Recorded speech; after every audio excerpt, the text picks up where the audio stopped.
love 2008. I mean, it started out different kasi I ended 2007. I was inside the Big Brother house.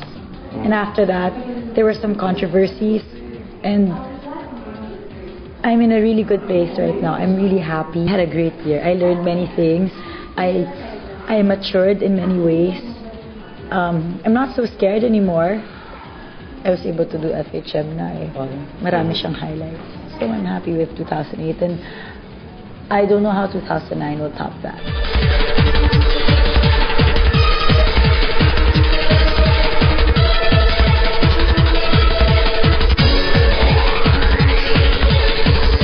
Very nice. You know, my naughty is nothing sexual.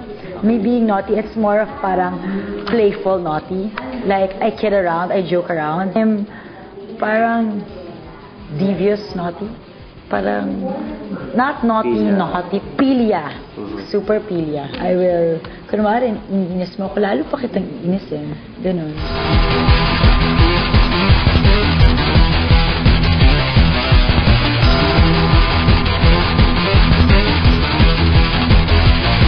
I will always be a fan, just like how I'm still a fan of Chris Aquino. I will always be their fan.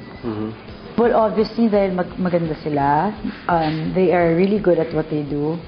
Basically, super magaling talaga sa acting. Fan moment. Fan moment.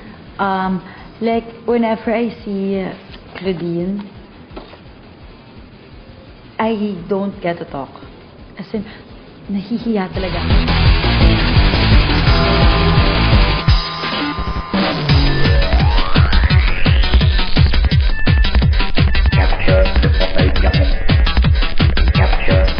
Yes, I love lingerie and it was really more of because of hot pink.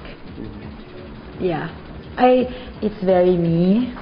It's not bastos, it's not parang it's fun. I told you it was fun.